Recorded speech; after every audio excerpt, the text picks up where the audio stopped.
Welcome to Linux Saloon, a place to discuss tech, open source, and where Linux is always on tap. Each show will have a talk about a Linux project, such as a Linux distribution, or as in tonight, it's going to be a BSD-based distribution. We also talk about desktop environments or applications. We also chat about the news or any variety of topics from the community. Anything that's Linux, tech, and open source related is on the table for discussion. Hope I didn't trip over my words too badly there. I'm Nate, Linux fitness and vintage tech enthusiast with an almost unhealthy obsession with the Open SUSE project. And with me today, I got a great panel of people, albeit a bit small, but it is summer and it's nice out and people probably want to make some s'mores. So I have Seeker, Ben, and Jinda. How are you non-s'mores loving people doing? Excellent. Good. Killing it. Killing it. I know you said before the show you were all excited, got a haircut, got a beard trim. It's like a whole new you. Yeah, it looks like a younger kid. Yeah, I've decided it's time to Clean up your act. clip it down, we'll say. Oh, okay. Mhm. Yeah, it was Well, fantastic. it was- So the voting poll for GhostBSD is closed, but if you would like to throw your comments in the chat here, feel free, and I'll read those out. But yeah. So on the docket for today, we're going to talk about GhostBSD. We got a community free poll. We're going to talk about StormOS again. Apparently, there's some big news, some things that happened the last couple of weeks that we missed last week because, well, I had family in town and some I hadn't seen for a decade No plus, worries. so I didn't want to make sure I caught them. And we'll also talk about the straw poll. But first, what have you been doing in Linux and tech? Jindy, you said you had some fun things happen in your Windows experience. And so since we are a Linux podcast show thing, what happened in Windows? Why did I decide to do this? I don't know. I decided to try Windows 11 and it got into a reboot loop. And there's some stupid reboot loop that it gets stuck in. So I went online and instead of finding the answer of, how to fix this reboot loop, what I found was more people saying, hey, let's switch to Linux instead. Because there's all these people that are complaining about this reboot loop, which I'm not sure how to fix. I just deleted the VM and said I'll try again later. And then they have their spyware that keylogger that's supposed to help you go back in time to see what you did they can get, I forget what they call it, Windows Recall or something. Yeah. Yeah, well, anyway, there's all these videos now on switching to Linux. There's tons of them. Like you go on YouTube, there's all these people talking about switching to Linux. The I've noticed issue that that too. Okay. A strange number of a lot of it. Yeah, like way more too many. But one of the things I noticed is one of the big trends is that people will go, oh, I can't run Linux because I use Photoshop. And then someone will just go, oh, just shut up and use GIMP. Which then you get some guy who does the YouTube video who's like, uses GIMP as his career in life. You know what I mean? Mm-hmm. Everything he ever does is in GIMP, or you get a guy who's everything he does in life is on Photoshop. And Those guys can't switch between the two. You know what I mean? Yep. I can't switch to GIMP, And to me, that doesn't really have something to do with the operating system that much. It has to do with what software is available.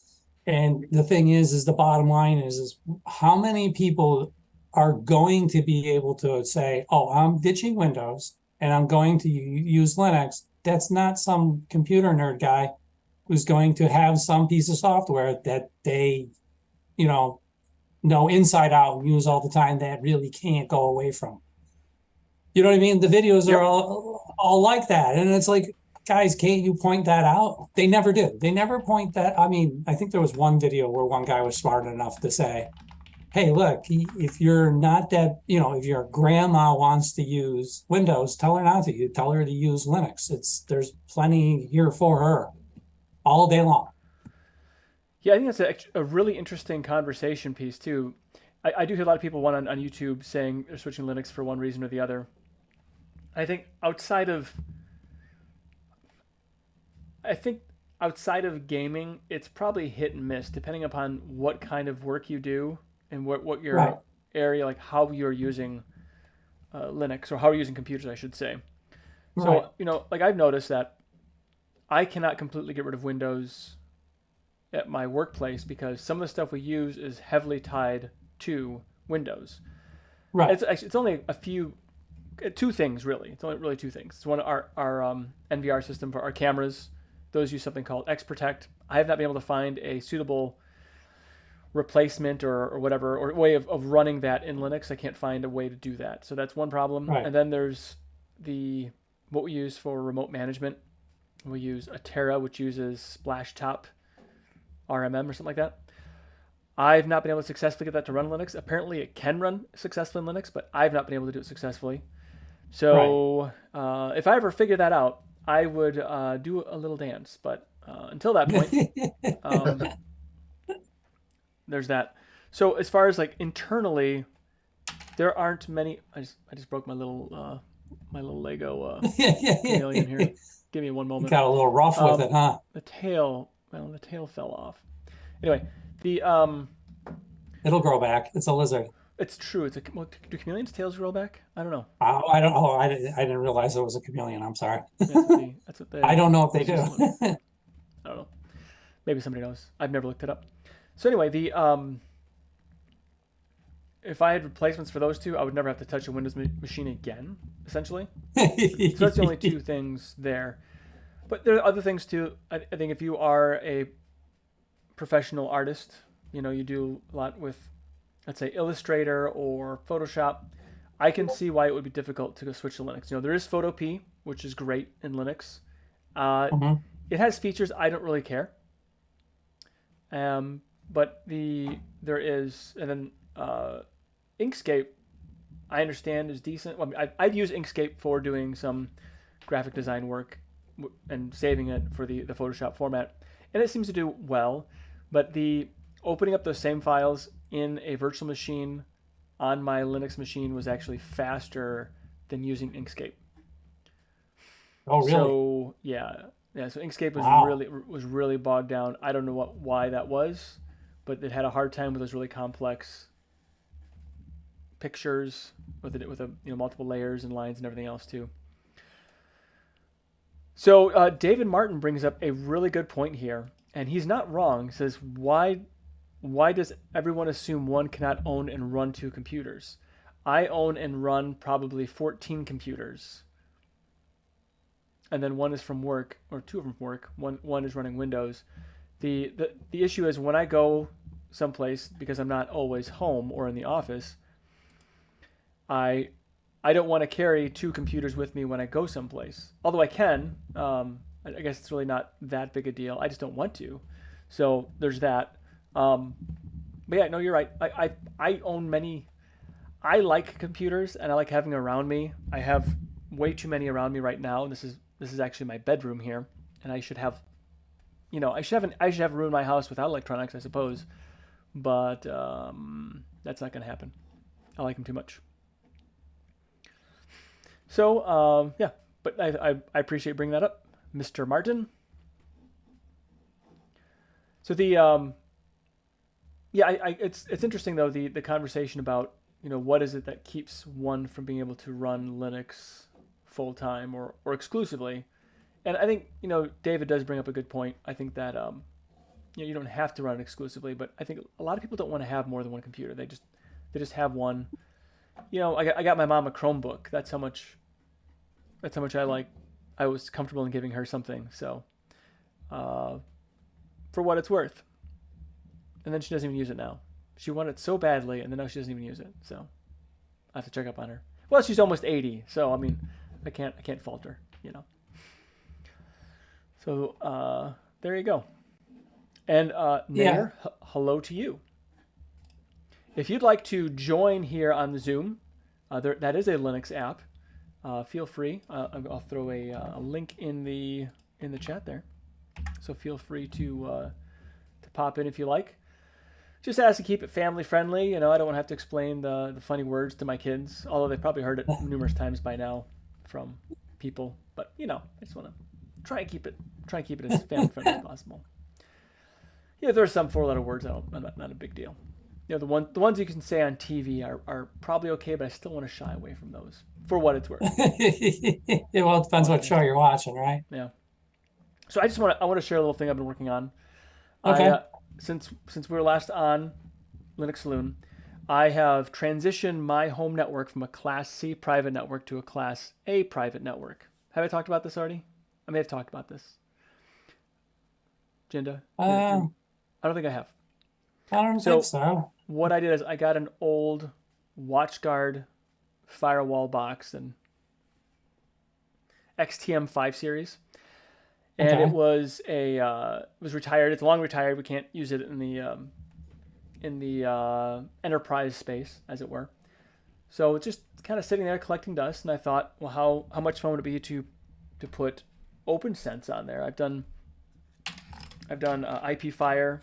That's what I had previously. I've done pfSense, and I thought I haven't done OpenSense yet, so I'm going to give that a whirl. So OpenSense is a fork of pfSense. So I did that. And then I went through device by device to I want to do two transitions. One, I want to put all my smart, I don't like the term smart devices, but all the smart devices, my light switches, fan switches, everything else, on their own Wi-Fi, essentially own access point. Well, I have access points. I can do multiple SSIDs, so their own SSID, and then like all my environmental controls, as it were. So I put all those on their own, and then I moved. So I went through each device to move them to the new Wi-Fi, and then I went through and all the MAC addresses. I took an account of those, and then I gave them a static reservation, and I organized it room by room throughout the entire house. So when I made the transition and put the OpenSense box in place of the IP Firebox, so I had the OpenSense basically just kind of sitting below or whatever, so sitting like on the network, but not as the main Wi-Fi, and the main router, main DHCP router. So when I made that transition, everything, I think I missed like one or two devices, but everything transitioned great. Didn't have any problems there. And now I have a Class A private network, so no longer when I VPN into work will I have IP conflicts, which is nice. So that makes things a lot easier. And then I think it's been pretty great so far. Been cleaning up my main distribution frame, I guess is what it's called now. My network rack. So I got a little patch bay, and I'm patching things nicely, and so really kind of organizing it, cleaning stuff up, making it look a little more like an IT professional, not like a hack. So that's what I've had going on. It's been fun though. I've really enjoyed it. There's almost like I don't know if addiction is the right word, but there's almost like an addictive quality to doing this, where it's like, well, I'll make it just a little bit better, just a little bit better, a little bit better. I thought you referred to your unhealthy substance. What was it? Obsession? Unhealthy. Almost unhealthy obsession. Yeah, with Yeah, things almost I think in unhealthy. general, it's probably not just Yeah. OpenSUSE, but it's probably lots of things.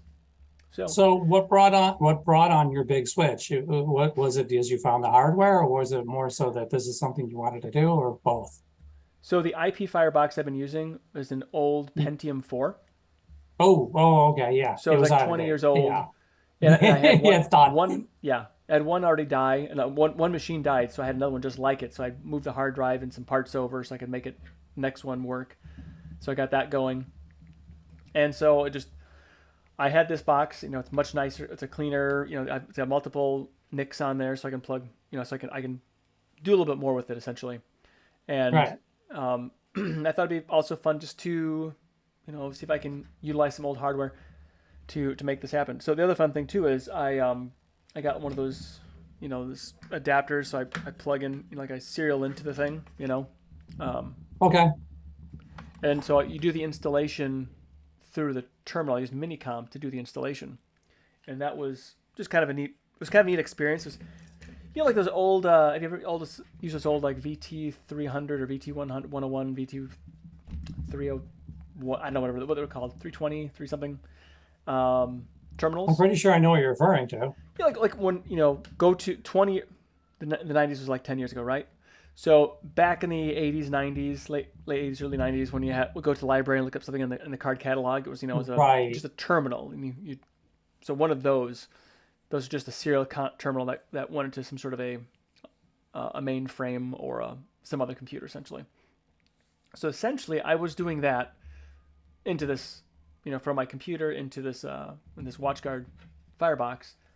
I took out and I set up a flash card, compact flash, because that's what it has inside there, with the installation medium, and then I put a SATA hard drive inside, SATA SSD inside of it as the main storage. So essentially, it has just some new parts in it, and it's pretty fun. So I have to write up an article in the process. I'm going to set up another one for my church actually. So they have them improve their network thing as well.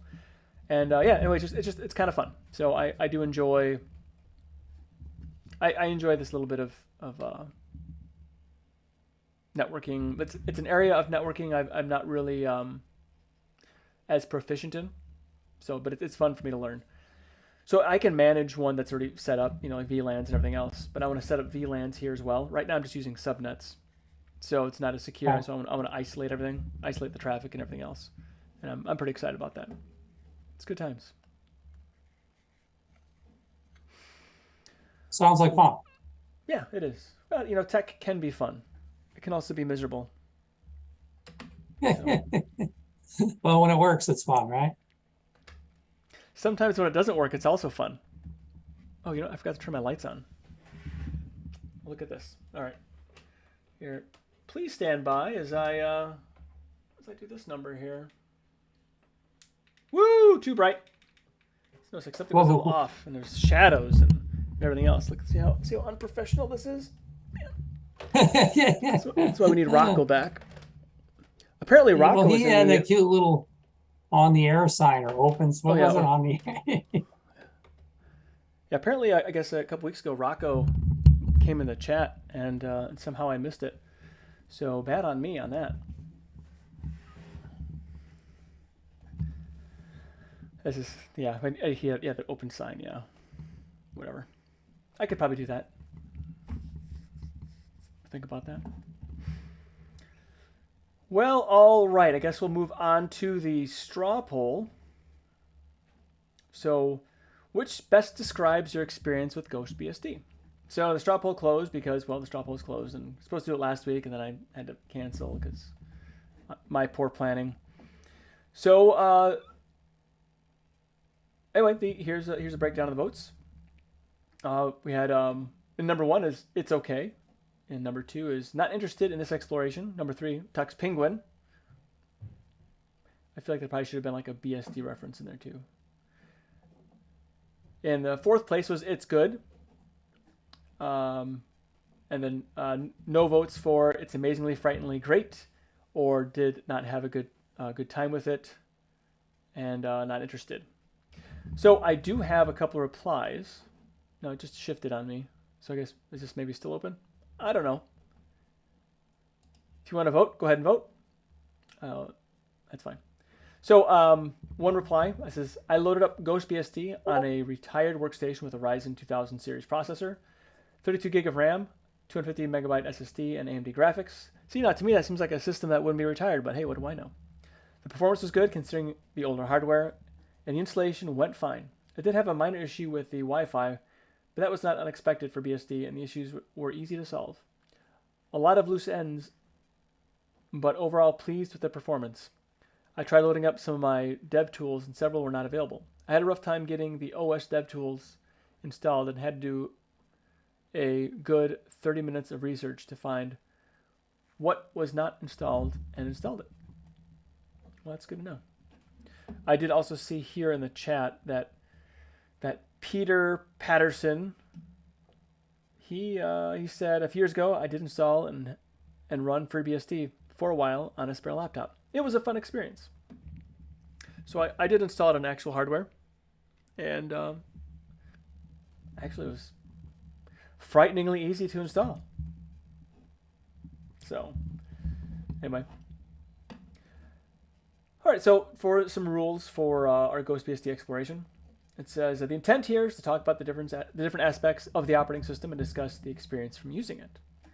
This is a distribution that this is a discussion by which should be objective and constructive. Non-objective opinions like this is garbage is not helpful, but rather if you say I wish it had a specific feature or I really need features that allow me to fill in the blank are beneficial to the conversation. The point is to highlight the positives, but not ignore the lowlights of the project. Remember, this is a labor of love for some, so let's not poo-poo on it. So a little bit about GhostBSD.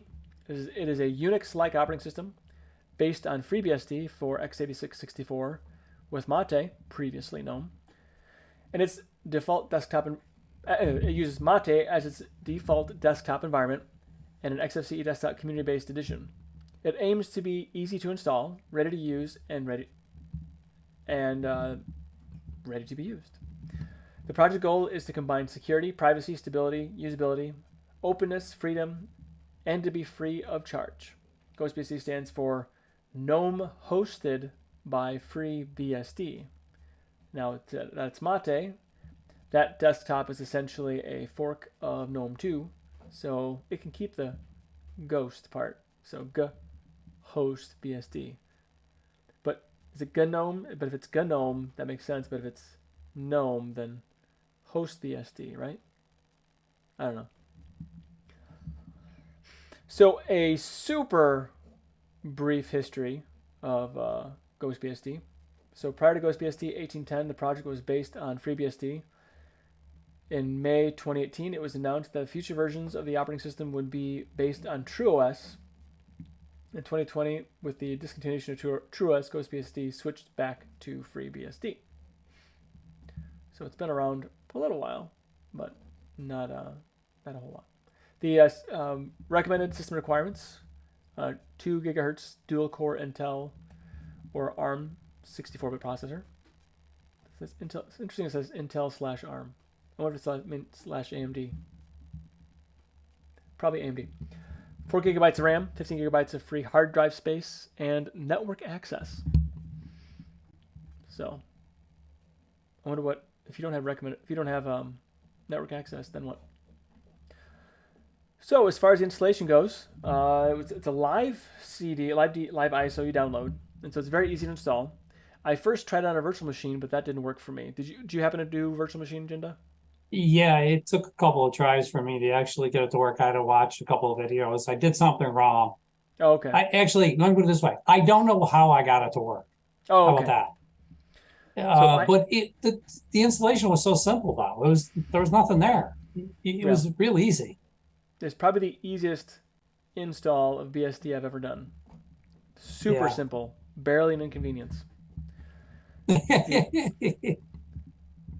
So I couldn't get the mouse to work in the virtual machine. So I said, rather than try and mess around with that, I just put on hardware. I have a laptop here, I can test it out or do whatever with it. So that's essentially what I did. And it installed, relatively quickly, and it was painless. And I feel like it's a little bit Spartan. There was no welcome screen. There was nothing saying, "Hey, it's BSD time, woo, raise the roof," or anything like that. It was just very, very simple, Mate. And also, I wasn't sure, they had what they call it in the software station. Is that a Mate thing, or is that a FreeBSD thing, or a GhostBSD thing? I didn't know either. So I like that they called it the software station. That sounds a little bit more like sounds more serious, or like a party. I'm not sure which, but anyway, it was. I thought that was kind of neat. Now, got some comments here in the YouTube. So, Mike Chilson says the Mate interface was nice. I just felt it didn't have the polish most Linux distros have, but certainly usable. Yeah, I like that. Ron Singh says, "Hello, fellow Linux folks. Stuck with people in my backyard. Wish I could be here for the duration. Anyway, quick note. Ghost worked well on my X1 Carbon Gen 4 with an i5 6300 CPU. Ubi was excellent." Maybe it means barbecue. I don't know. Something was excellent about it. And then, he said he did bare metal onto the Carbon. It did take a long while, 18 minutes for the install to complete, but meh. Just pour another glass of vino. I know what that means. So yeah, the software station kind of reminds me of, like using Yast or Synaptic or something like that in the and it just it doesn't have that storefront thing, but it had a lot of the apps. A lot of like the things that I really want. It has, so it has OBS Studio. I didn't try it, but it does have a lot of other a lot of the applications that I checked for were all there.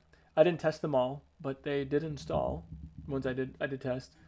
So I mean, no problems there. It seems pretty rock solid. I don't know if they take from the FreeBSD archives or if they use if they rebuild on their own. OOBE's out of box experience. So there we go. Thank you, Ron, for clarifying. I'm not hip with all your youth language that you use. So yeah, really no problems there. But I think it doesn't. It does feel like a little bit dated.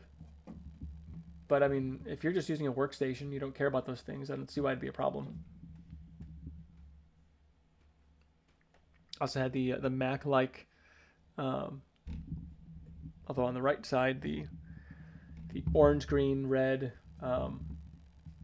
doesn't tell you what it does, but they're there, for adjusting the window properties.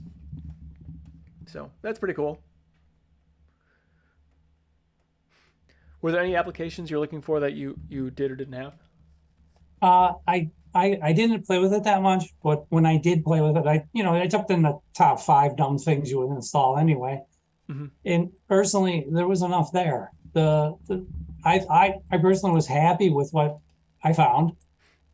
And surprised at how easy it was to use. I thought there was going to be some learning curve, but yeah, there really wasn't. Yeah, I kind of. I don't want to say it was boring, but there was nothing really there. There's nothing good or bad. You know what I mean? It seems like I remember like running BSD in years past. So, we're talking a long time ago. That it was kind of a fight to get everything working. So this was completely. There was no fight at all. Everything just sort of worked. So like Ron said, the out of box experience, OOBE, was pretty much rock solid. So hello, Bronze Livy. I don't know, Bronze Levy, Bronze Lever. I don't know. Welcome. Did you try GhostBSD? Do you know GhostBSD? Are you a big fan of GhostBSD? So, let's say Mike Chilson says, I set up XRDP and RDP worked like a charm. Also, if you're so inclined, you can make a donation to the project on the GhostBSD website. So yeah, if you're going to use it, or if you had a great experience with it, want to keep that project churning along, throw them a couple of bones that might kind of help grease the wheels for them. Now, I didn't play with any of the theming. Did you happen to go into that at all? See if you can change some themes or do anything fun like that? I changed the wallpaper and okay. Yeah. All right. I messed with the dumb stuff. I installed a couple of pieces of software packages. I messed with some of the things, and then I just was bored with it due to the fact that I'm sorry, guys. I know that I'm supposed to be a big fan of the desktop, but once again, it's one of those things I just can never get my head around. Yeah, I think there's something wrong with me. How about that? Well, yes, we all knew that. But as with me, there's a few things wrong with me, and I think I'm kind of at this point where since I'm running like Tumbleweed with Plasma, I'm constantly getting new stuff all the time. So it's sometimes a little bit I don't know. I'm almost like in a constant pipeline of what's it called? The dopamine. I'm getting a constant dopamine hit from my desktop environment. So there's that. That's one problem.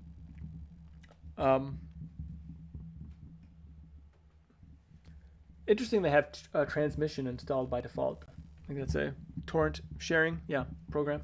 Yep. So that feels like a little bit like, my early Linux experience. That was kind of an automatic, which I don't see it as often now, installed automatically. So I think that's a happy nod, I think, to GhostBSD.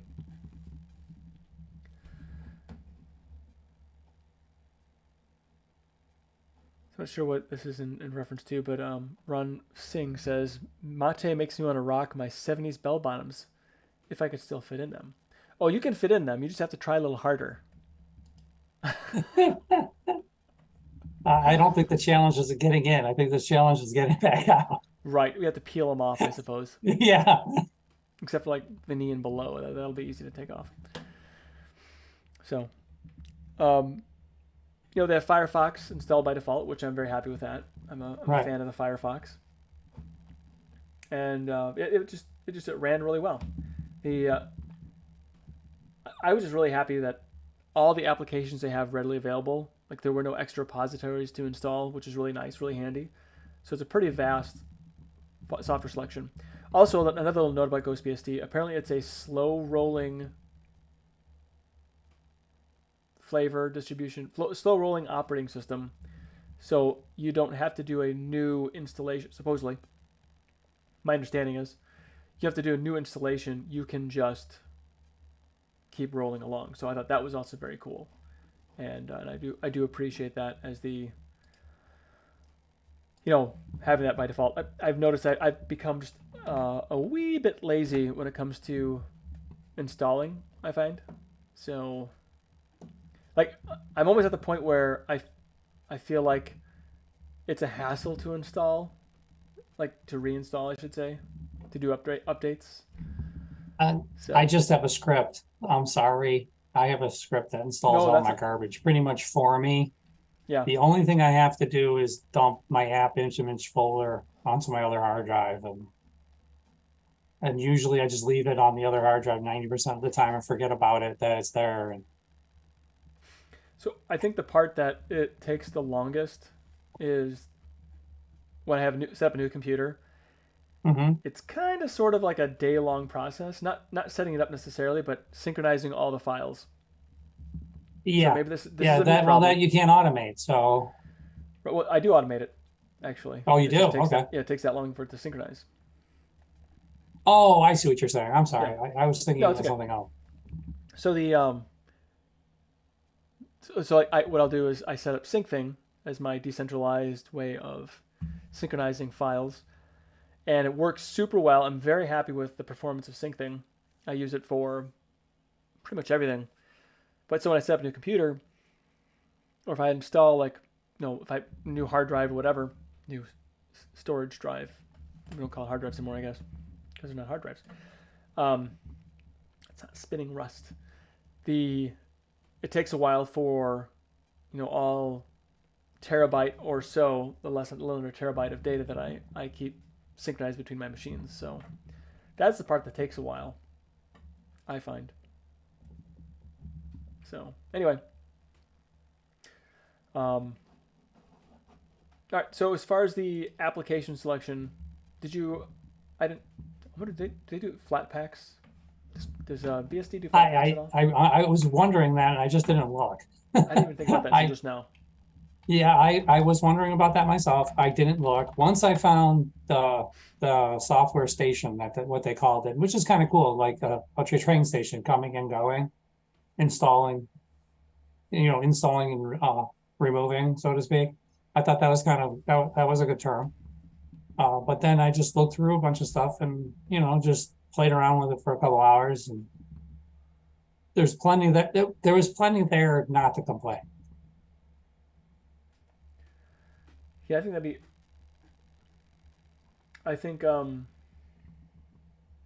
so it is possible to run some snaps or Flatpaks on FreeBSD using the Linux compatibility layer.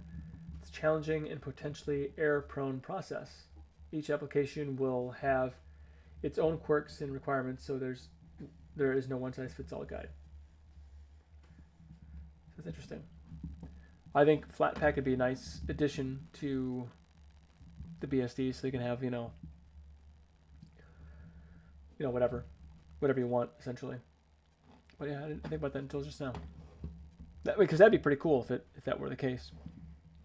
So I see Adam Grubbs. He is in the chat. Evening, folks. Good evening. Feel free to join.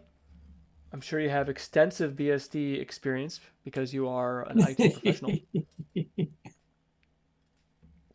I would think that was probably the least popular one, isn't it, guys? Which one? BSD. I think that was probably the least. Well, isn't Apple technically BSD? I think it has some BSD heritage, but I don't think it actually. I don't know how much it has of that. I think originally they came right from BSD, but now it's not. Yeah, I don't know. I could be completely wrong. So Yeah, it could be. Maybe not. I think it does have some BSD bits and pieces, though. So, the thing I didn't look up either is what does BSD use? They use X Windows?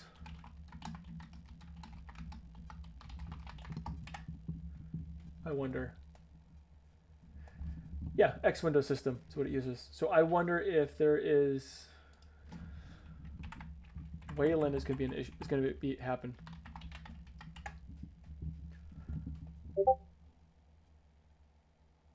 Ooh, Wayland is supported by some BSD operating systems, including FreeBSD, OpenBSD, and Dragonfly BSD.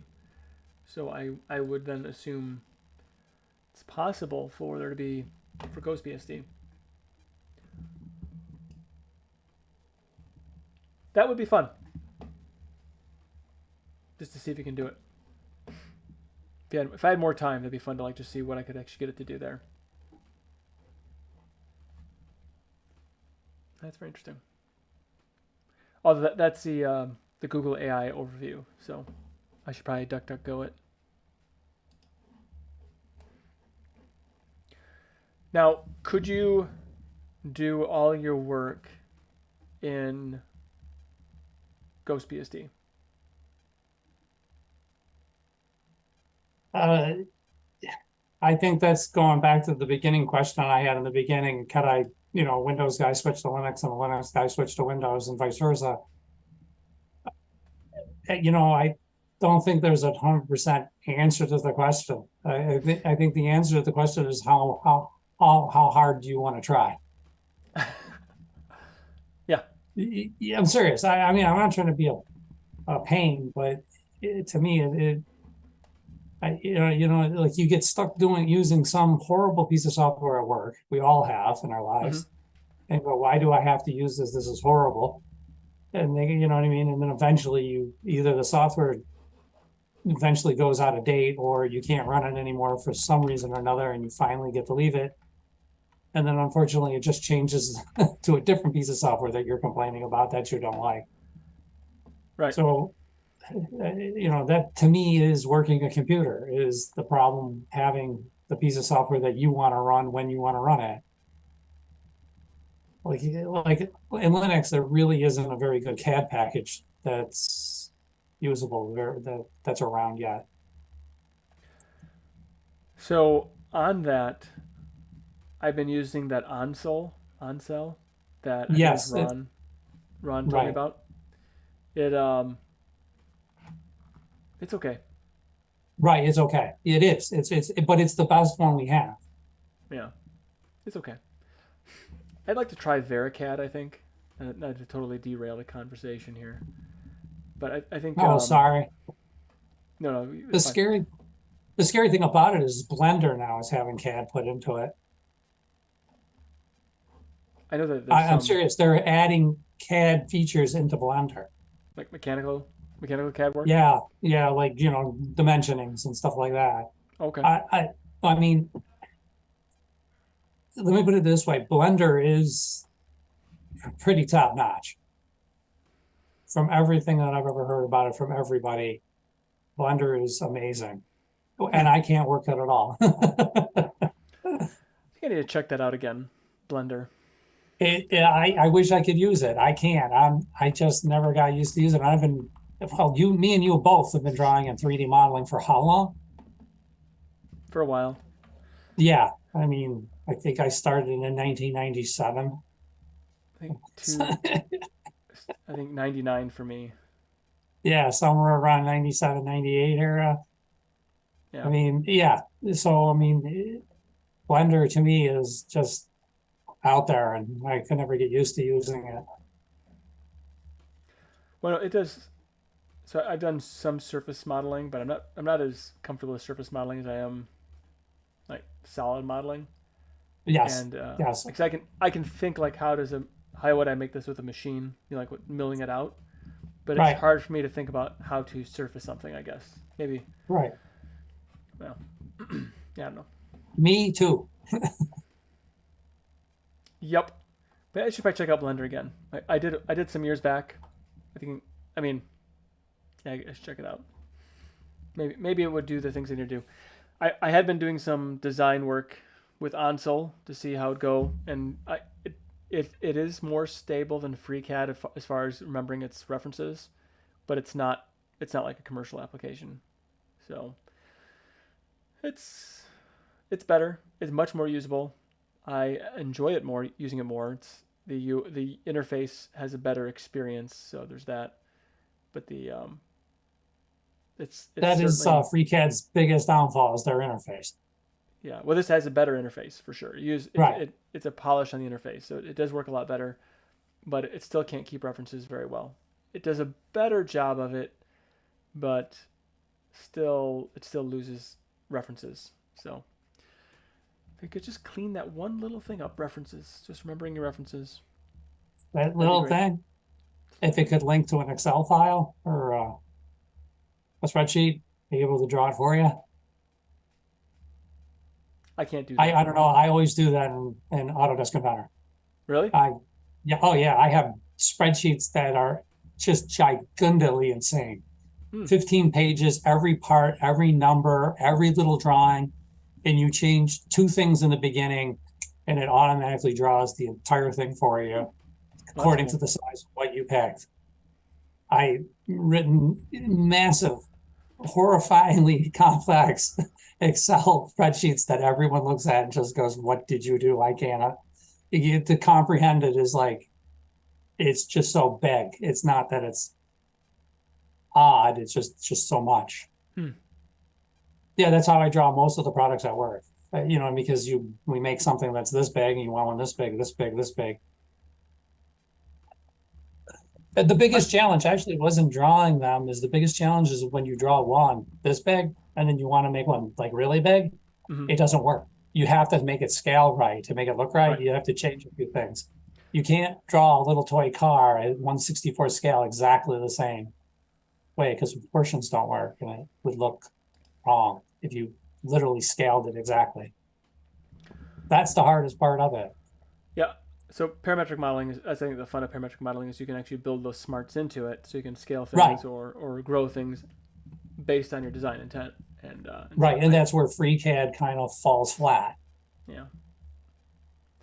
It was a little thing too. Like I didn't understand why it couldn't do this. So I was defining essentially is like a ring essentially. So so I can snap onto a piece of conduit, and then I had just Yep. hooks here, so I can run Ethernet cable in my outbuilding. And so I designed the part, so I referenced how big I wanted that material to be. So so the outer ring was based on the size of the inner ring by plus 2 millimeters, for wall thickness. So I grew the inside wall, but the outside didn't actually it didn't keep that design constraint. It lost that constraint. So the inside wall was still 2 millimeters, but it was 2 millimeters the other way, so it was all wrong. So there's little things like that. It's just kind of annoying. Now, Onshape, that does a good job. That will, but that's a web based, so you have to have internet connection. That's not fun for me. I want to use local whenever possible. There's that VeriCAD. I just haven't tried VeriCAD yet. And so also, what I wonder is if Blender, if it has the ability to scale. I didn't look into it that much. I know that they added it because I was curious more so than anything, and I asked that question. And like the day I asked the question was like 3 days ago, they added it. Somebody added a package to it. And I couldn't believe I got it so close to being, it was like 3 days out. Yeah, I know you can do video editing with Blender too. Not sure how, but Oh yeah. You can make cartoons and do video editing. yeah, I guess it's kind of like Lightwave or something like that. Yeah, video games too, right? Yeah, people think was it is it Epic or it was somebody who I don't particularly care for as a company have been putting a lot of money into development of Blender, I believe. I just don't remember who it was. I could probably look it up, but I'd rather just speculate wildly and be wrong. So there's some things I couldn't do with GhostBSD, and I'm sure if I worked really hard, I could have made it happen, but I couldn't make it work. Like I couldn't quickly do it. So Right. one of the things is X lights, which is what I use for doing like my Christmas light to music stuff for my house. Okay. They have an app image. They do have source code, so I could have probably built it from source, but I didn't do that. So it wasn't as easy to just run the app image. So that was one thing that I couldn't do.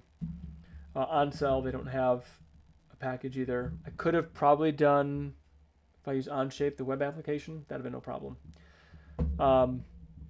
I didn't check to see. Maybe it's not there. I don't think there's any of the applications I need for work. I could probably use a web browser. So I think I could probably make the so accessing Outlook, Enterprise Outlook, and stuff like that. I could do it off the web browser. So that'd be fine. Teams for Linux obviously doesn't exist. I didn't see a Teams for BSD. But Prospect Mail was not. I didn't see a Prospect Mail, so which is what I use for Outlook essentially. So I could do everything with web browser. So I could do all that stuff. I guess in GhostBSD. But the any of like the server management stuff I do, yeah, that'd be fine. I could do a lot of my work I could do on GhostBSD. There's just a few outliers, I guess, basically. So overall, I would say it's probably like 85 to 90% there for everything I would need, as opposed to 95% with Linux. So, I guess, yeah. So Adam brings up a great question. Can you play video games in GhostBSD? There are some open source games I'm sure I can play. I didn't check. One moment here. Let me check. I want to check and see if there is like Extreme Tux Racer. So yes, Adam, you can play video games. The video games you can play Tux Kart. Tux Kart is in there, so yes, you can do that. You got Super Tux, Super Tux 2, in fact, not just Super Tux. And then there is Tux Racer, Tux Type. I didn't see Tux Racer though. I mean Extreme. Wait, where did I see it? Tux Racer? Yeah, there's Tux Racer. So yes, you can play video games. I don't know if those are how updated those are. Yeah. Oh, and then Vega Man. Does anyone know a decent set of earbuds that doesn't break the bank? So I purchased recently this the Pine 64 Pine Buds Pro, and I've been very happy with those. They have like touch sensors though instead of a button. I also got these Raycon earbuds as well. I got these a few years back. The battery's not holding out quite as well on these after about 3 years. But, 3 years. The fact that I haven't lost these after a year is amazing in and of itself. So there is that. But those don't break the bank. I don't know how tough your bank is, but I would say those are two options if that works for you. So, Ben, you could have actually said this instead of typing it. He says, "Yeah, I've tried Steam on BSD in the past. It's a bit of work. You wanna expound upon that? Can you expound upon that? Do you have time? I mean, I see you're here, but maybe you're only here physically, not here in spirit." Yes, I can add to that. It's yeah, you have to go to this GitHub link. I don't know how updated it is, but I will say that I have used it. It does work. The last time I looked, you cannot use Proton games, so well, you can. It's just the developer does not suggest it because the port has not been updated to support that. So it's hit or miss on that. So I can't vouch if it works or not. And last time I tested on vanilla FreeBSD 14, it does not work very well. So, because I tried running, let's say, Star Wars The Old Republic on it, which does require Steam with Proton enabled, it does not work too well. Gotcha. So I don't Okay. recommend running non-Steam native games or ported Steam games from Windows on the BSD right now. It's not a good idea. I can say that Steam does load and run. I haven't tested anything under Wine, so I don't know. But yeah, I would say that if BSD is still not a good idea if you're running a game. Just don't. Gotcha. Yeah, so I can attest to testing games on BSD. Just don't do it. If you're gonna do it, stick to Linux or some other place that games work better. Sorry. Okay. Well, hey, it's good to know. I didn't try any games at all. I wasn't even I wasn't even thinking games to try. I was more concerned about like work stuff, you know, the unfun getting things done, you know. Yeah, BSD, in my honest experience, it's more of a it's more of like, your average one-of-the-mill ho-hum user who, it's not really, it can be a desktop OS, but it's really meant for, servers and, you know, Like yes, Linux. GhostBSD is a good desktop option for it, but it's, again, BSD, like we said before, is really not geared toward that kind of user. Yeah, this is making the BSD experience a heck of a lot of stuff to do that by default. So either way, I love Ghost BSD, but in any form of BSD, that's without question. It's just, for my particular use case, it's just not there yet. I mean, it might be later, but right now, not so much. But yeah, Gotcha. I mean, I'll keep looking at it down the road, and maybe then maybe later it might be. You just don't know. So I talked about OpenSense as my firewall. That is BSD based. I think it's free BSD. So but I mean I'm not using it like a desktop. It's a web. It provides a web interface or a terminal if I so choose, and it does all the things I want it to do, and beautifully really. It's got a great interface, great user experience. So Adam is hilarious, by the way, and I would like.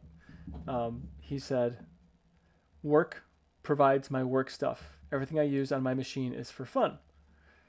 Which that is the reasonable approach for everything. And I said I said to him in the chat, says, "I don't know how to have fun," and he says, "That's okay. I don't know how to be serious." That's beautiful. See, I think work is fun. I live by that old German proverb. You know, have you heard that, Jinda? The old German proverb. Why have fun when you can work? You know, that's Actually, yes, I have. yeah. So there's some conversation about earbuds in the chat. So I think Vega Man is getting all the earbud. He's getting a fire hose of earbud information out from everybody, including me. So I guess will I be keeping FreeBSD? I take back my previous statement, Nate. I just went to the GhostBSD forums. There is a post in the forums that I just Googled and found. You can actually, they have a forum thread that you can find that I'll link here in a minute. They actually do have a thread where someone said there's a package called Hamura where you actually use it to install Steam and Discord and a few other things like Wine to actually get Steam working on GhostBSD by some chance. So this package Hamura, if you add it and Wine, you can install a lot of things that gamers need to work. Now it's not now this post is from 2021, but it should still work. And Steam is ran in small mode and to view and install games, but you have to uninstall the games you don't want manually. So yeah. But I'll go Gotcha. ahead and link this in the Zoom chat so it can be pasted into the YouTube chat. But just something you might want to keep in mind. Yeah, that'd be good to know. So K.E. Yeah, Anderson just says, wanted to point that out. it is better to install Gentoo after a few beers. Now, I can agree and disagree with that. One, I'm sorry, I just found that hilarious. because you probably are in a better mood. You're a little bit more laid back. Oh God. But at the same time, are you still Shit, too, paying after attention? a couple beers. Well, as a guy who's installed Gentoo, I don't know how many times, and yes, sober, I would say that's probably a user. That's probably a user question you would have to find out for yourself. Yeah, I can see that. That's I speak from personal experience, having done Gentoo without being under the influence, and I highly don't recommend installing Gentoo while drunk because yeah, that's just no. Just my honest opinion and my personal experience on that, just no. But again, that's at your discretion, just no.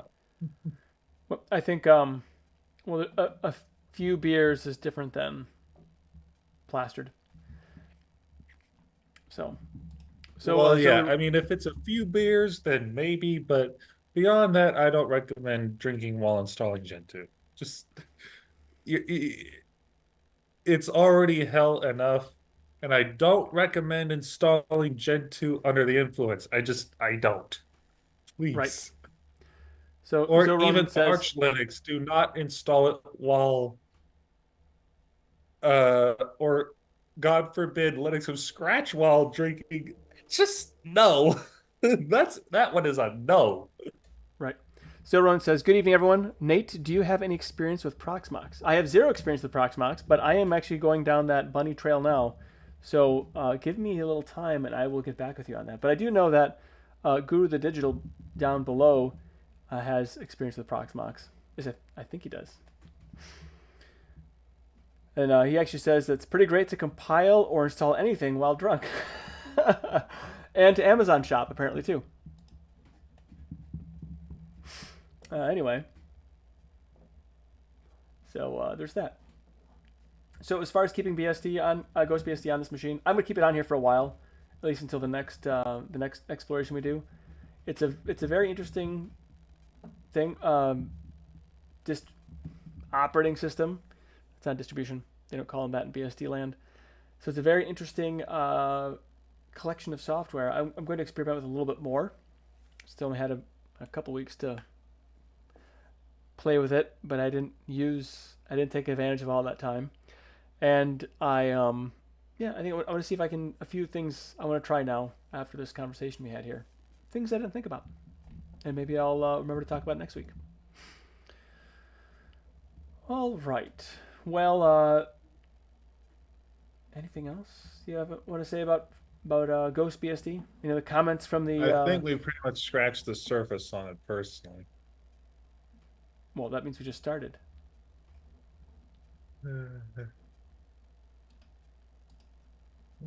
So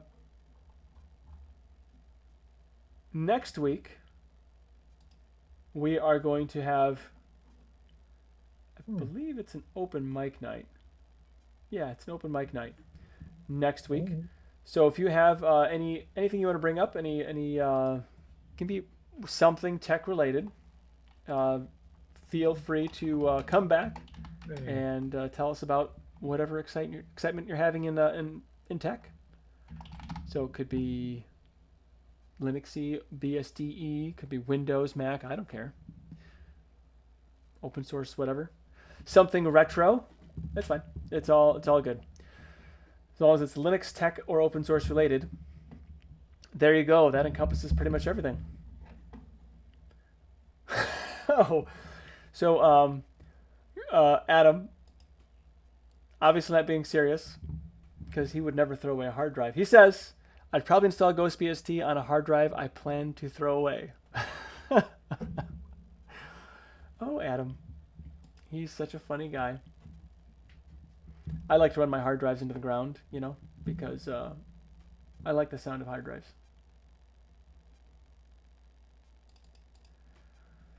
All right, so for some housekeeping, like I brought up open mic night next week, but if you have any suggestions, bring them. You can send me an email at Linux suggestions at linuxsaloon.com. I will eventually get to it. And if you have any distribution suggestions or any applications or pull ideas, feel free to email or tag me or somebody in Telegram, like Eris or Jinda, and we can put it on the list of things to talk about. All right, so Adam says, are you going to VCF Midwest in September? Yes, I'm going to Vintage Computer Fest Midwest. I love Vintage Computer Fest. It's only a 90-minute drive, so I can get there, look at some old things, talk to some YouTubers like LGR if he's there, Adrian's Digital Basement if he's there, 8-Bit Guy if he's there, and some others. So yeah, it's definitely a lot of fun to go to that. So I like something about vintage computers is fun. What I really want to get is an Apple IIe or Apple II Platinum. I think it's, or is it 2E Platinum? The kind of the thick, chunky one. That's kind of my that's sort of my next goal, to get one of those. I have to gotta find the right one. I almost bought one last time, but so anyway. Oh, so Ronan said, loved the retro section you had on LOL. Which time? So, oh, Adam will see me there. That would be awesome to see you in real, like IRL, Adam. That'd be a lot of fun.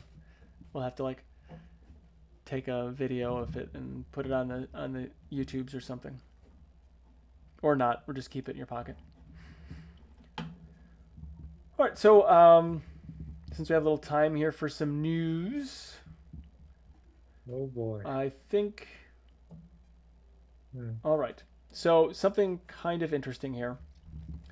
So apparently there's a some vending machine error, according to Ars Technica. Reveals Nate, secret real face. quick, I have a suggestion from myself for the open mic night next week. Excellent. Are you going to be there? I will likely be there, yes, and I have a topic I wanted to suggest for it. Beautiful. Well, I am currently playing around with Mac OS on my Legion AMD laptop, and I plan to come with a report on it next week for the open mic event. Cool.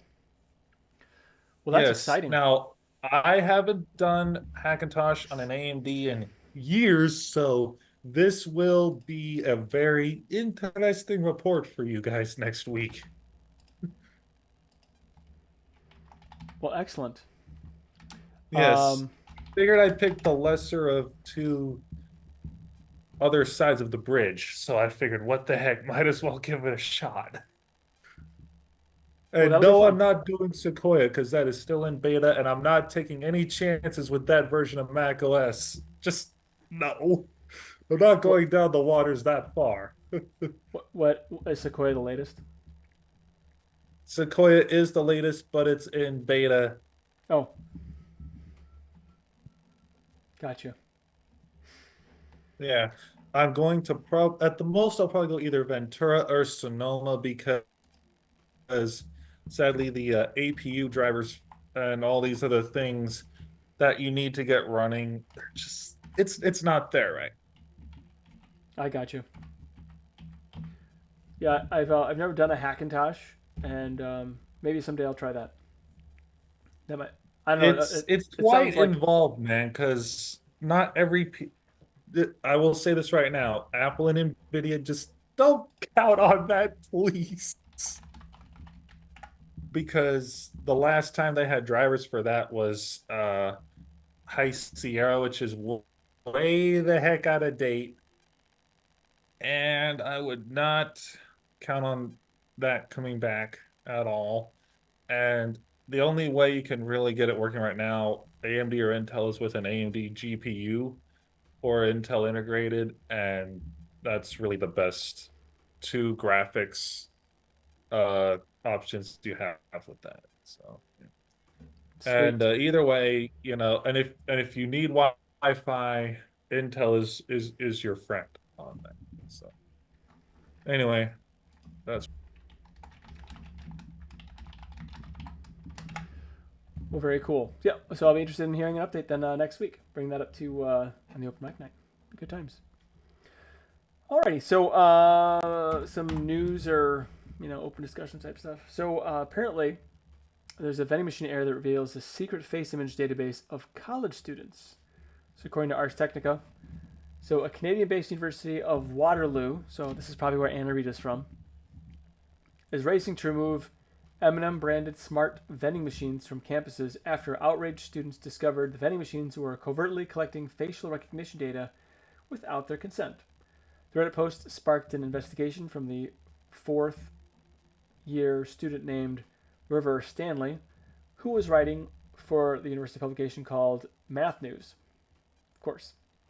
Stanley sounded an alarm after consulting Invenda sales brochure that promised the machines are capable of sending estimated ages and genders of every person who used the machine without ever requesting consent. Only because of that official investigation did Canadians learn that over 5 million non-consenting Canadians were scanned into the Cadillac Fairview database, Stanley reported.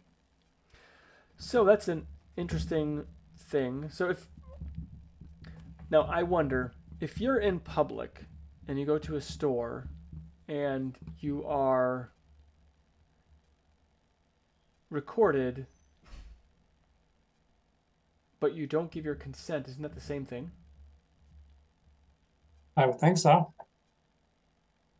So Anna Rita is 68 miles from Waterloo.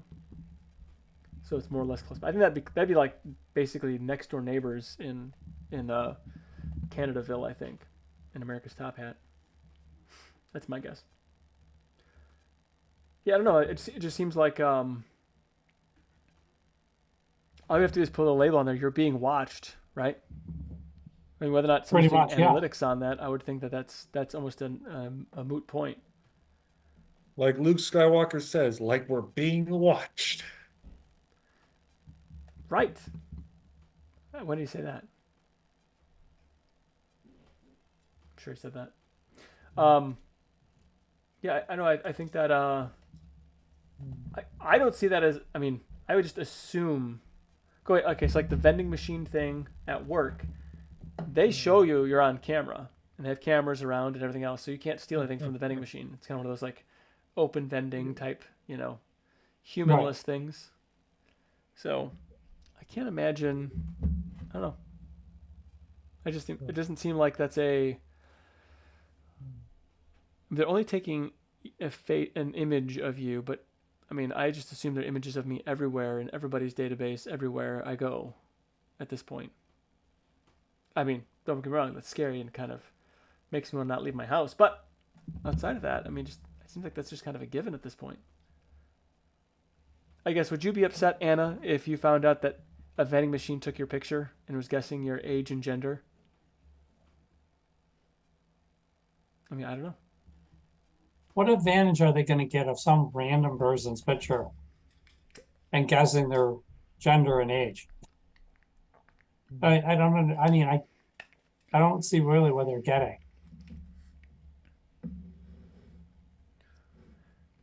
All right, so Mike Chilson says, in the U.S., there's no notion of privacy in public area outside of government buildings. Outside or government buildings, I should say. However, a store is private property, which it is not allowed without consent.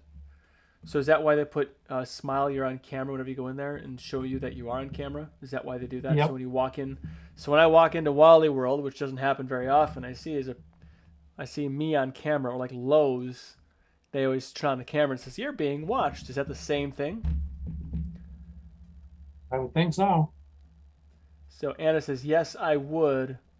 That is my privacy, grr. But if you're in public, yeah, I guess, I don't know. Sure, I think like someone, I think if someone's chasing you or following you into your bathroom, that's stalking. But if you're out in public, I would say that's different. And believe me, I'm a big privacy. I think everyone has a right to privacy, but I'm not sure how much we actually get anymore because of technology. So then I wonder. So if I put cameras on around my property, that's recording to an NVR. Do people have to give me consent if they go onto my private property to be recorded? I don't think so.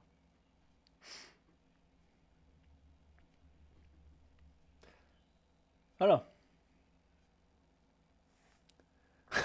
know. All right.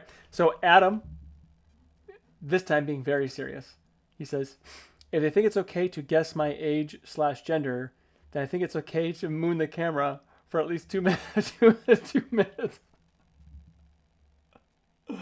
Oh. So Anna says, I'm just giving an example for how I feel about it. Yeah, no, I understand. I'm just thinking.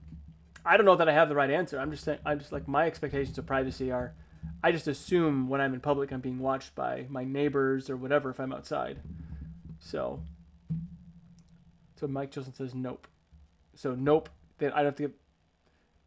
I don't have to have. They don't have to give me consent when they on my property, but that's private property. I don't know. Maybe I should talk to a lawyer. I'm certainly not a lawyer. It says only if they come in your house and do it. Okay. Oh, I see what you're saying. Somebody else is recording on private property. They have to give consent or something like that. But I see people walking with cameras all the time, like talking. Everyone's making an Instagram post, I guess, anymore. I don't know. This is all crazy to me, really, when you think about it.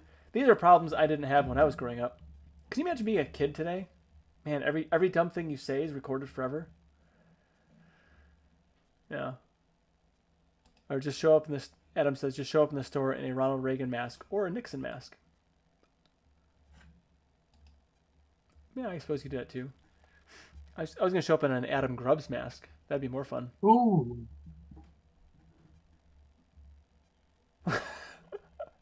Anna Rita says, yes, my neighbor has ring doors, and when I pass by, I want to give the finger, but I cannot do it as it is rude. Yeah, I get it. Yeah, I don't trust the ring doorbells at all. And those are frightening. So I don't know. I guess it's interesting. It's an interesting issue for sure. Conundrum. Is that the word we use? Conundrum? Yep. I'm sure we'll sort it out in time. I just don't know how much time. So NVIDIA takes 88% of the GPU market share, crushing Intel's grasp into nothingness. Have you read about this? No, I did not. So it looks like NVIDIA's taken 88% of the market share. So Oh, snap. they jumped 8% in 1 quarter, now holding 88% GPU market, surpassing AMD and Intel. That's amazing. That's 88% of the... That's nuts. Well, that's an interesting significance. Yeah, it is. And I would say, I wonder how they're doing this. So the AI, okay, there we go. AI training is causing fluctuations in GPU purchasing trends. So kind of like crypto from some years back. So you know what? That actually makes me want to think. What the last Steam survey, like What was the how to break down for the hardware survey from Steam? Golly. And Mike Chilson says Nvidia is on fire right now. Shoot. Well, which kind of fire? Let's just hope it's not a forest fire. Right. That'd be a lot more destructive. God, I wish I broke it down Yeah. Well, by something well, else. if they're on a market share insanity, then who knows what could be going on there. Yeah, wow. So it looks like if you look at the Steam survey, Nvidia is dominating. But I do see the Intel Iris Xe graphics. That's made a showing. Yeah. Yeah, it's interesting. Oh, well, that's always good. Yeah.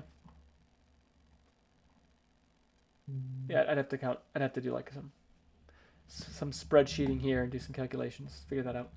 But anyway, all right, interesting. So I wonder how that. Do you see like AMD or Intel being able to break into that, or do you think that's going to be? I think that's going to be a tough one.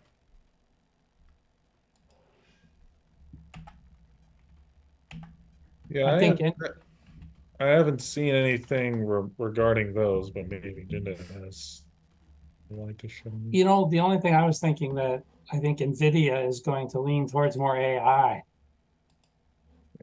And I think their video cards may be completely different than what we think they're going to be. Yeah, that's Which true. what I don't know how that's going to change the market and what's going to happen if they put more energy into AI, less money into less energy into the video cards. Is AMD going to be able to come up on top? I don't know. Yeah, that's very true, and a lot of things these days are going very, very slowly towards AI, or actually maybe rapidly. So only time will tell if we have changes in the graphics market that sort of skyrocket towards that. You never know. Yeah, honestly, I don't even know about that. Like what is going to really? Okay, so I think AI is kind of cool. I think it's also kind of scary. Has anyone here tried the GPT for all flat pack? No. For all, not yet, no. So I've been running that. It's a you can have a local AI on your computer, so it does all the processing Okay. locally, and it's actually pretty rad. As I don't far know. I as go with Claude, what's that? Sonnet 3.5. I go with Claude, Sonnet 3.5. It is, unless for all is actually beating them in the AI market now. So I'm not Hmm. sure. But I know Claude is a lot smarter than 4.0 right now. So I've been using the Llama 3 Instruct. It's a Metas, Okay. and it downloads a lot. It's like I was like over 4 GB of data for its Instruct model, Oh wow. and it's a lot of fun to talk to actually, and I ask it questions and it gives me pretty good answers. I can direct it toward a website and it can summarize the website or whatever else, and yeah, it was really fun, and that's another discussion for another time. But and so I get it that AI has a lot of like really cool things it can do, So this is just like conversational, asking questions, everything else, or whatever, and it helped me to find solutions to problems. Not always accurate, but at least helped me find those solutions. Or it was something like someone. It was an entity I could converse with about a problem without annoying a human, essentially. Hmm. So that's pretty valuable. And I don't know, it's kind of neat.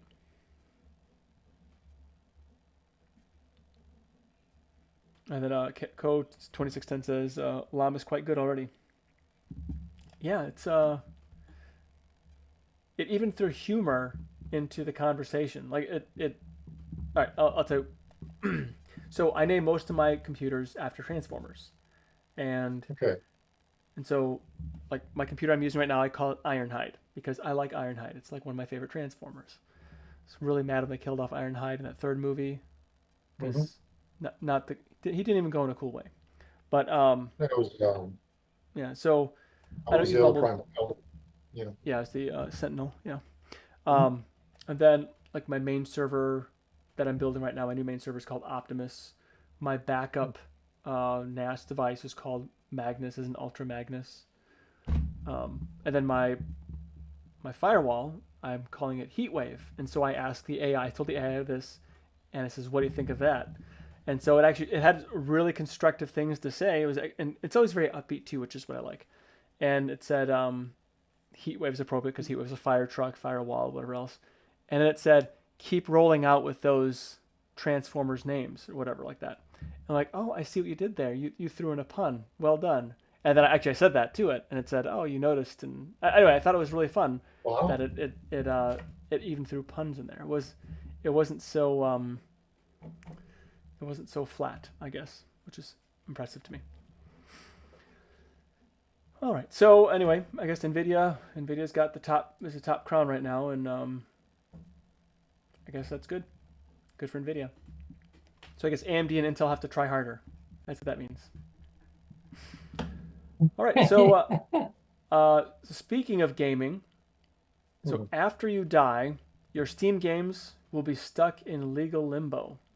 Have you read this one? Wow. No. So according to Ars Technica, should you die, now mind you,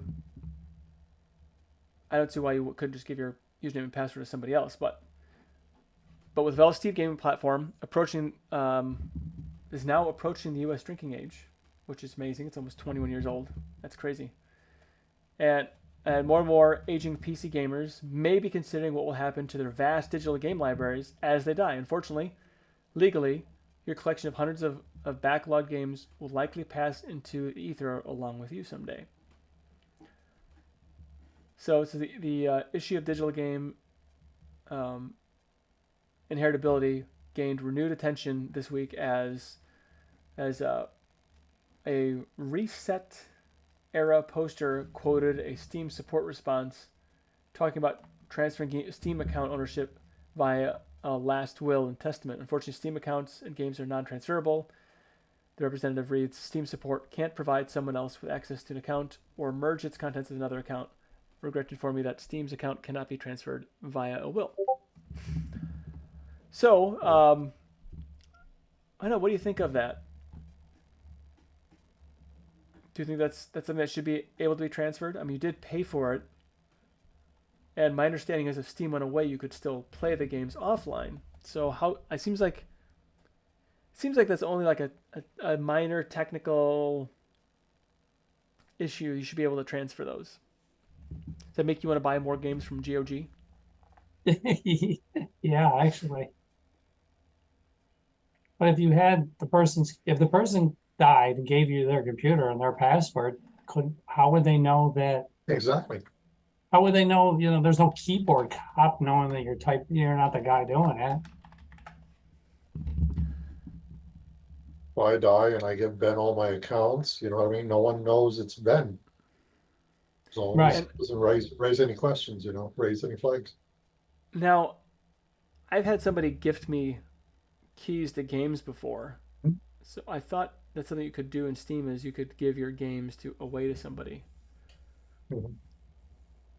If you got sick of playing the dumb thing and didn't want to do it again, or didn't like the game, why can't you hand it to someone else? Right. I don't see why you couldn't.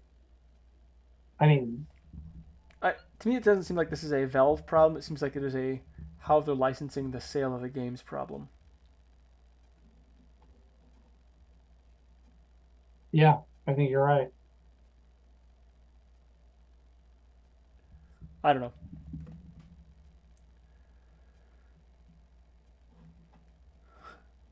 Yeah.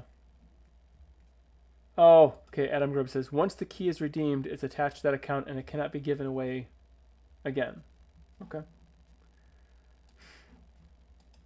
Well, the more you know, I guess.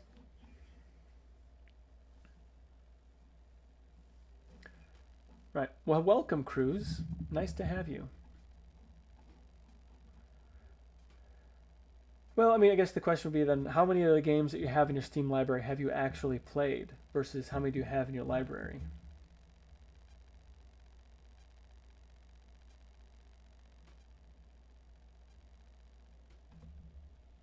I have a few games I haven't played. Not very many. But there are a few. Well, all right. So this is probably, everyone is probably worried about this one. Ooh, all right. Agenda, can you throw the link to the Zoom in the chat? Ron says he may have spoken a mistruth, and he's had to take care of a thing. So Google avoids a jury trial by sending $2.3 million check to the U.S. government. So they paid their taxes. Is that what happened? So it says Google gets a bench trial after sending an unexpected check to the Justice Department. That sounds like justice to me. So Google has achieved its goal of avoiding a jury trial in one antitrust case after sending $2.3 million check to the U.S. Department of Justice. Google will face a bench trial, a trial conducted by a judge without a jury, after ruling today that the preemptive check is big enough to cover any damages that might have been awarded by a jury. I am satisfied that cashier's check set aside. I am satisfied that the cashier's check satisfies any damages claim. U.S. District Judge Leon Brickema said after hearing in the Eastern District of Virginia on Friday. A fair reading of the expert reports does not support a higher amount, Brickema said. So the damages are no longer part of the case. So the jury is no longer needed, and she will oversee the trial set to begin in September, according to Bloomberg. So this lawsuit targets Google's advertising. The U.S. and 8 states sued Google in January of 2023 in a lawsuit related to the company's advertising technology business.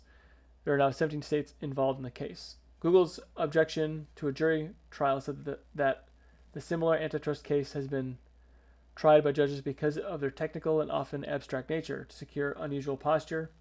Several weeks before filing the complaint on the eve of Christmas 2022, DOJ attorneys scrambled around looking for agencies on whose behalf they could seek damages. So, anyway, I'm not sure. I guess I'm not really sure. Like, we all know Google has awful practices.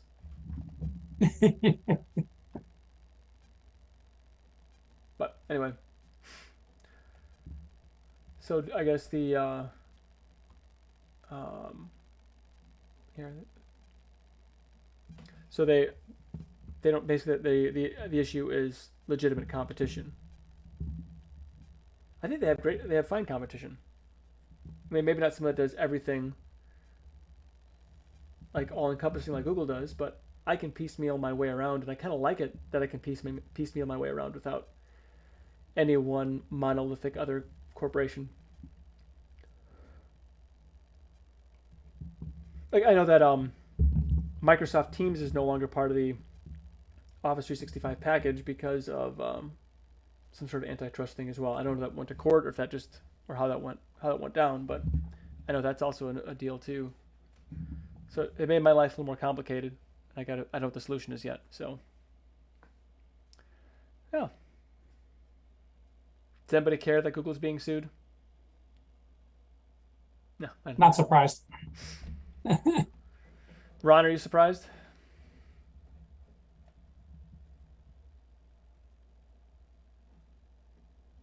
No. Oh well. Google's got the money. I kind of wonder though. Oh, do they have real competition in the video streaming sphere? I know there. I mean, obviously there's Who Twitch. doesn't have money? I don't. There's Twitch and Rumble, Odyssey. Yeah. Is Odyssey still a thing? I don't know. I had such poor video playback. I haven't really used it much. All right. So, an exciting news for me. This will be the last story. Get through quickly. So, KDE Plasma 6.1 lands dynamic triple buffering support. Did anybody know that triple buffering was a thing? Not until this announcement did I Actually, know that was no. a thing. Yeah. So in short, the 4-month-old K-Win merge request by Xavier Huey to allow the triple buffering has been merged, and just in time for the Plasma 6.1 code branching. So the one thing I have noticed is I have fewer bits of glitching now in Wayland, so that's kind of nice.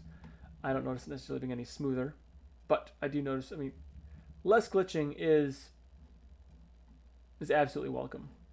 It still does happen from time to time, but it's not. It's nothing like. You probably would never see it in Mac OS, I'm guessing. But whatever. Anyway, the one thing that I think is really neat that they're doing and they have in Plasma now is, like I have multiple monitors here, and so I sometimes lose the mouse. If I just start shaking the mouse, the mouse cursor gets bigger and bigger, and then I keep shaking it, keeps just getting bigger and bigger and bigger until it almost fills the screen if I shake it long enough. So it's only a matter of time before you do find your pointer. Anyway, it's kind of funny. Oh, to help you find the pointer. Okay. Yep. So if you keep shaking it, gets bigger. So just shake it for a little bit and it'll get bigger. But just That's continue. actually a brilliant idea. Yep. Yeah. It's very entertaining. So sometimes I'll just shake the mouse. Just to shake the mouse. Ron. Hello. How's my Hey, audio? Ron. What Your up? audio's there. Oh, Sounds good. I like it. Yeah. Hey Ben, is that link working? The SourceForge. Yes, it is Okay. there as a torrent Hey, guys. and an ISO.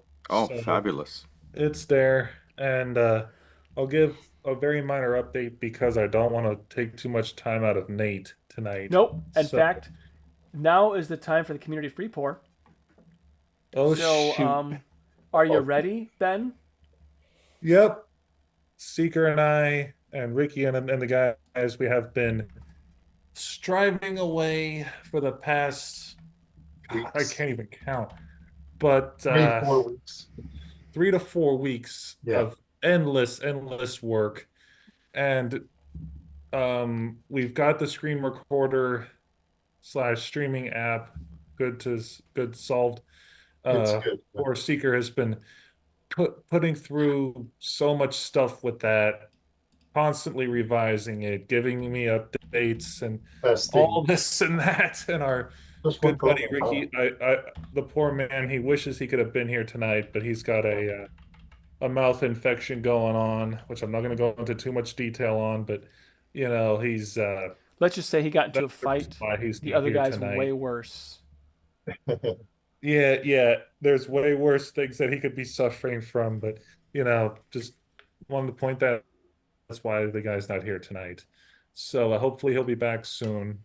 But either way, so yeah, Seeker is doing a gracious job and a wonderful job filling in for him tonight. So either Thanks, way, Seeker. as long as we have a Sure. secondary team member here to back me up, that's wonderful. So either way, so yeah, we've got all the programs sorted. We have and also another thing we added was the Arch Linux kernel manager Mhm. in there, and Management. yeah, so we sorted that. We got that in there, and the only problem is we haven't found a way to get the chaotic AUR in there for AUR management. Okay. So no community kernels right now, guys. Just we're going to get that fixed hopefully for the July release, but I don't know if that's going to be possible, but that will be coming in a future update. So keep your eyes peeled for that. And then we've got everything else in the kernel manager pretty much working, and I'll shoot it over to Seek for a brief update on the screen recording program that he made. So Well, I've been pestering my fellow StormOS dev team here, the testers and everybody. Test this. synchronicities. And Yeah, I will be looking into testing his screen recorder very soon. it's I've been so busy with getting the ISO uploaded and stuff that I haven't had, the ability to look into it, but I will look into testing his screen recorder very soon. yeah, it's I think I'm done. I've He's tested it done left so and much right. stuff on top of it that, it's Yeah. just time for us all to have a little breather, Yeah. I think you time guys were off wanting to until take a the break. I next, couldn't. I just kept at going. least a few weeks before we start the next stage No, of. this is the next release. I worked the next day. I started working on the next release. So, and Yeah, or after that. and we've had at least a week to sort of recoup and revive our desire to build again. So, but I'm still going to take a few more days to All right. myself, No, and I think I'm done. I'm not. to The only other thing I haven't yeah, done is the kitchen sink. I'm trying to scrounge up ideas for the next version, because honestly, I don't want to jump into it too soon. But yeah, But guys, I yeah. think you But want yeah, to talk about SolarOS. that's our update, right. But yeah, we're gonna work up some ideas for the next ISO for this month, and we'll be back on the ball game soon. But yeah, So we're our finally our version, I guess we'll call this StormOS V3, so to speak, okay, is out, and mine is V4 will be coming sometime this month. We don't have a date yet, but it's ready to keep an test eye and out download and for it. install. Yeah, yeah, the V4 of StormOS will be coming soon, and the Now, screen recorder will be dropping up. on that next The release, updated screen recorder will be dropping with that, and yeah, keep your eyes peeled for it. now And the we welcome y'all's reviews, feedback, because as with any Linux project, the developers can't make it better without value to critics and feedback. So let us know how because that. what's in the package right now is version 2.0 or 2.5. Yeah, So I've the got 2.5 of the 2.5. Okay, it's got some stuff in it, but it's the one that I call right now version 4.1 advanced has yeah, got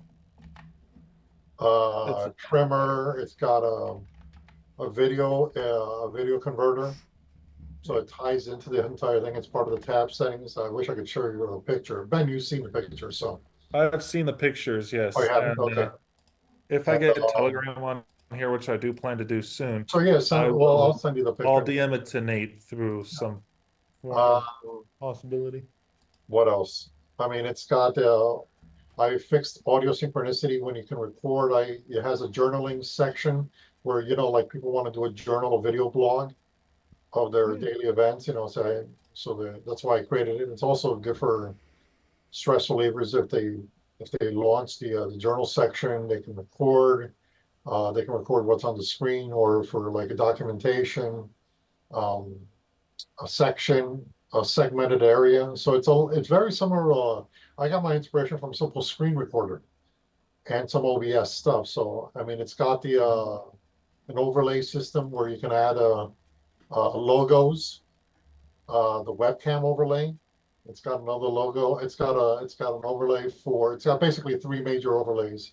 Overlay for text, images, and the webcam itself.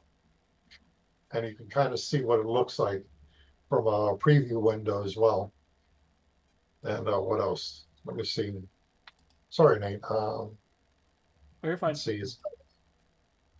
It's got 1, 2, 3, 4, 5, 6, 7, 8 tabs. About us is the eighth one. Seventh is the video converter. Preview is and it has multi-monitor setup. And the video converter, I just finished it, and it's still an experimental test where it picks up your GPU. So if you want to activate your GPU, that it's going to work, it's going to help encode, a Redux video that you're converting from you can actually convert from MKV, MP4, or TS to WebM or one of the other ones, back and forth. And Yeah, it's properly. sort of the way to look at it. It's sort of like a custom hybrid between SSD SSR and OBS just in our Yeah, own image. It's my own version of my own SSR, and it's got a scheduler. So if you wanted to say, record a lecture, you set the recorder, you put the video on, you press play, and it records within 1 minute, or records on the spot, and you can tell it to record for however, I don't know, 24 hours, and it'll do it. And then when it's done, it'll stop recording and save it on your drive. Normally it goes to the videos folder is where I've set it as a default. Then you got your own camera settings, the regular settings itself. You know, I mean, we should do a few things. You know, you can customize the file name and location. On the let's say for the video converter itself, if you actually put in the input file name, let's say it's an MP4, MKV, or TS, or WebM, the input format itself will pick up what type of format it is. So if it's one of the four, it'll automatically change the toggle for you. So, and also the output format, it's if you do an MP4 and you change it, oh man, I don't feel like retyping it. You just change the toggle into whatever it is, and it does it dynamically, and it changes it for you. Oh, and you can also, on the converter, I added the abilities to detect your amount of CPU cores, and you can select how many cores you want to utilize for the conversion itself. So those are a few features I just finished today for the video converter. The video converter was the last thing I added. So yeah, it's pretty much got a lot of tools to use. And it's got a trimmer as well. It's got a built-in video trimmer. It's not an editor, but it can trim down and then saved it as a trimmed file. It'll actually say the word trimmed. Wow, that's cool. Yeah. So that's what is that application called? I call it Seeker's Storm OS Screen Recorder. Okay.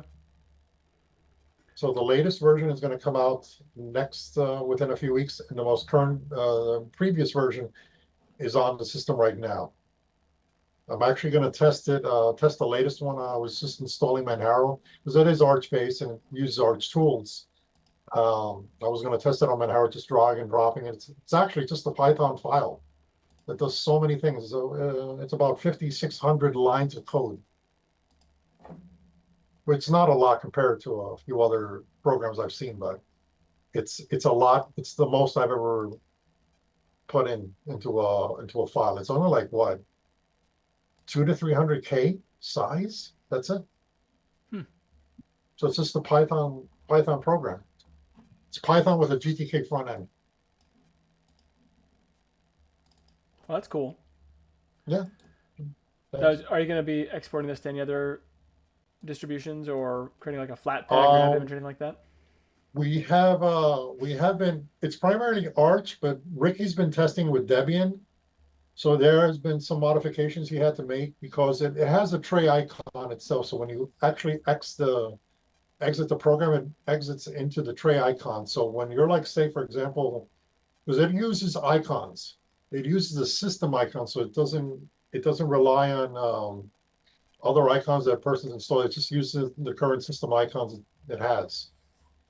So let's say in my example, mine, it's not recording at all. So it's a square. It's a little gray square, but when it's recording, it's a round circle.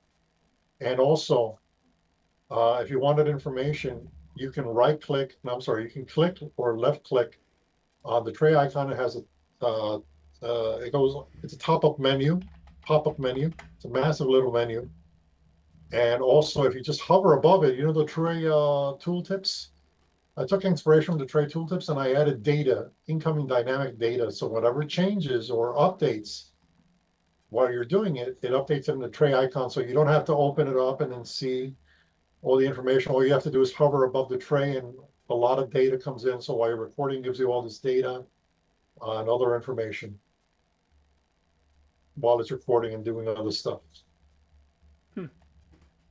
Yeah, I came up with all these different ideas. I said, I wish people would come up with this, and I just started brainstorming and just being creative. That's really neat. Thanks. It's actually just the fact that you're doing, I mean, app development. I think is just something that's just phenomenal, and yeah, it's really awesome. Now, do you have like a link to a GitHub or something like that that you have this, or I have GitHub or my something like that? GitHub itself, but that's got a lot. It's like a 20 or 30 programs I've built in several years. Some of the video converter program is the one I actually imported, and I just basically it was a Qt environment, so I just converted to GTK and added it into the system. But no, the this program is not in my GitHub. It's just I left it out of the GitHub. It's just it's Ben has it.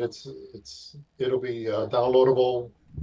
I guess I don't know if Ben wanted to. He could put up on SourceForge or something so people can play with it. But it'll be in the program. It'll be in the ISO itself. Oh, very cool. Thanks. Well, excellent. This is great. Now, I Sure, would love keep to it hear going, more that's about fine. your app development for sure, but we are at time, and it sounds Yeah. like some great things are coming out here with this, with StormOS and Ben. Did you scare Ben off, or what would happen? What happened? You left? Oh, yeah, he did. He must have gotten His so internet excited. messed up apparently. Oh, sorry. I'd say he must have gotten so excited that like his internet just He was excited though. I know he I was know. excited to bring it out. Yeah. my internet hiccuped. You're right. Well, it's all right. You know, these things happen. My internet hiccups from time to time. Mhm. Hopefully, it doesn't hiccup now again for a while. Although I did actually trip over my internet that goes up to the modem. My modem's on a tower. I did trip over that today and fell almost on my face. That was great. I need to do something about that. Anyway, well, fantastic. Well, thank you so much, Seeker and Ben, for sharing about You're welcome. StormOS. Before we close it out, I did want to mention one thing. So, we talked about Steam games, like how many games have you not played in Steam? So, Adam Grubb sent me a message saying games that I've played. So, 12 or more hours, he's played 32, 6 to 12 hours, 21, it goes down. But games he's never played, 352. That is impressive. 0 to 1 hours Wow. is 138. So I looked up mine. So that's steamdb.info. So apparently you have to, I don't know exactly how it works, but you had to log into this thing. So if you want to check that out, if you have Steam. I looked at my stats, and so I have 19 games I've never played. So I'm going to have to figure out which games those are, because it doesn't tell me which ones. Maybe I have to dig into the numbers a little more. But it gives you a breakdown, like average price per game that I have is $6.45. Average price per hour that I've played is 17 cents.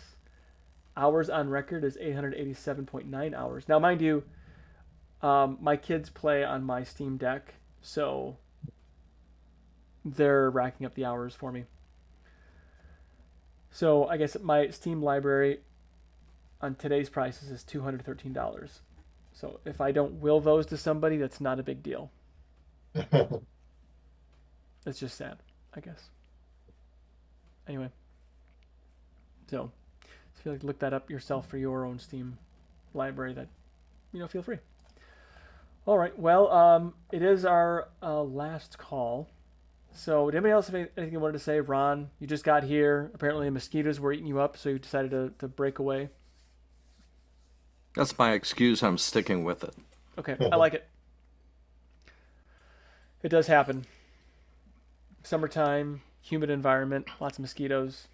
Although Well, it we have a is- low spot in the backyard, and there's something of a pond there right okay. now because of all the rains we've had. Yes. So, pretty good breeding ground, and yeah. So it's fun, like when mosquitoes start coming out. If I watch my ducks, you'll see them they'll chase after something and eat it. I'm guessing they're mosquitoes, but it's really funny how they chase after these bugs. I'm like, golly, are you burning as many calories as you're eating right now? I don't know. Or you're wondering if they have a medical condition because you can't see the skeeters. You just see them running after things that are not there. Yeah. Well, but they're so close to the ground that they've got to see them. Yeah, it's true. Yeah. Or the sound. Oh yeah, they probably their ears because they have really big ears.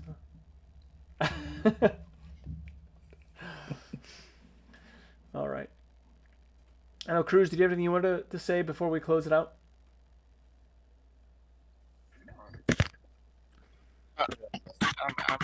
Okay. Did you say I'm good? Huh? That's all right. It's all good. Oh,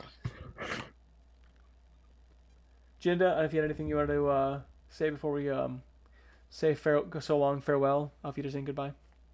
Oh, it was fun. Thanks. Good. Appreciate you all being here. Thank you. Thank you for having well- me in Southern Bend. Yeah, no, it's great.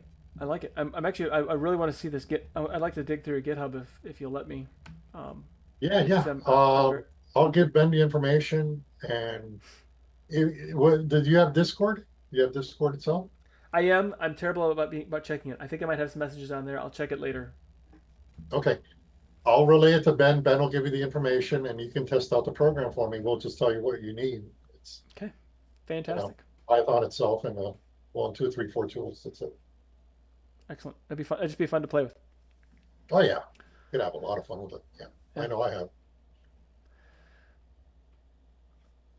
All right. Well, if you have not seen yet, there's watch, listen, both watch or listen. Linux User Space. It's one of my favorite podcasts. They're on break right now, but it gives you plenty of time to catch up on any of the histories or listen to them again, just in case you want to get the full breakdown on Gentoo or something else. You can do that. I'm on a podcast called Linux Out Loud. We talk about stuff that's Linuxy. I got 2 co-hosts, Matt and Wendy. They are actually a lot of fun. I give Matt a hard time, but he's all right in my book. Don't tell him I said that. Then I have a podcast. I have a website called cubiclenate.com. I do things. So I just recently released how I was able to get namespace resolution on my new OpenSense box, and I have more stuff coming on OpenSense and a bunch of other stuff. So anyway, you can check that out. Cubiclenate.com. Linux Saloon is part of the Tux Digital Network, so check out more great shows at tuxdigital.com. Like Destination Linux, and I think, the Sudo show is back, or Sudo. What do you want to call it? Whichever you want to call it that. So check that out. I want to thank you all for your support, however you do it, being a part of the conversation, both the Zoom meeting, the YouTube stream, as well as everyone for watching the show after the fact, or sending me funny messages on Telegram as I'm trying to do the show. Thank you.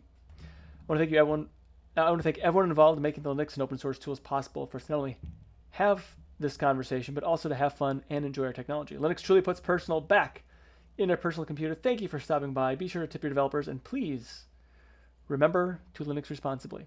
Until next time, see you. Bye guys. Take care. Good night. Oh, got to do the thanks for watching. There. Now it's thanks for watching. Well, now you got me.